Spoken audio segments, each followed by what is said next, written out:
नमस्कार दोस्तों, मैं लीगल लॉ से एडवोकेट कुलदीप शर्मा आज एक और अन्य महत्वपूर्ण टॉपिक को आप लोगों के समक्ष डिस्कस करने के लिए आया हूं।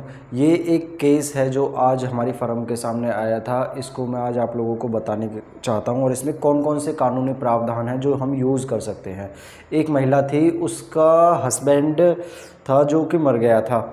तो वो महिला जो शादीशुदा थी और वो अब चाहती थी कि जो उसकी प्रॉपर्टी है अपने हस्बैंड की, जिसमें वो रहती थी घर में, शादी के बाद जिस घर में रहती थी उस घर में वो अपना हिस्सा, अपने बच्चों का हिस्सा चाहती थी।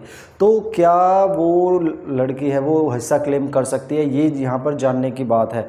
अब सबसे पहले यह जानना होगा कि वह घर है कैसा। वह घर था सेल्फ एक्वायर्ड प्रॉपर्टी। उसके जो सास ससुर थे उस लड़की के, उनके द्वारा सेल्फ एक्वायर्ड की गई प्रॉपर्टी थी। क्या सेल्फ एक्वायर्ड प्रॉपर्टी में वो लड़की एज ए बहू क्लेम कर सकती थी? उसने केस डाल रखा था डोमेस्टिक वायलेंस एक्ट के तहत और उसी में उसने ये रिलीफ में मांग रखा था कि मुझे रहने का अधिकार दिया जाए इस घर में, और उस पर अपना और भी जो टाइटल का क्लेम भी मांग रही थी। तो यहाँ पर क्लियरली ध्यान देने योग्य बात है कि सुप्रीम कोर्ट ने वेरियस जजमेंट्स में कहा है कि जो भी शादीशुदा लड़की होती है, यानी कि जो वाइफ होती है, अगर उसके हस्बैंड जो सेल्फ एक्वायर्ड प्रॉपर्टी है, उसके जो मैट्रिमोनियल जो फादर इन लॉ है यानी सास ससुर की, वो उसमें कोई भी क्लेम नहीं कर सकती। उसका कोई कानूनी अधिकार है ही नहीं, क्योंकि जो सास ससुर होते हैं और उनकी जो सेल्फ एक्वायर्ड प्रॉपर्टी है वो उनकी एब्सोल्यूट राइट होता है उस प्रॉपर्टी पर।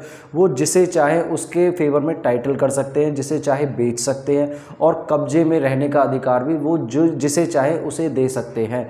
ये होता है सेल्फ एक्वायर्ड प्रॉपर्टी के प्रोविजंस। तो वो लड़की जो महिला है वो उसे क्लेम नहीं कर सकती है। हाँ, उसके जो अदर रिलीफ्स हैं मेंटेनेंस वगैरह के, वो क्लेम कर सकते हैं, कुछ भी है, लेकिन जो प्रॉपर्टी पर अधिकार है वो उसको बिल्कुल भी क्लेम नहीं कर सकती है। उसे जो भी कोई प्रोविजंस है वो दूसरे प्रोविजंस के अंदर जाकर क्लेम करेगी। डोमेस्टिक वायलेंस एक्ट ऐसा कतई भी अलाउ नहीं करता है। Thank you.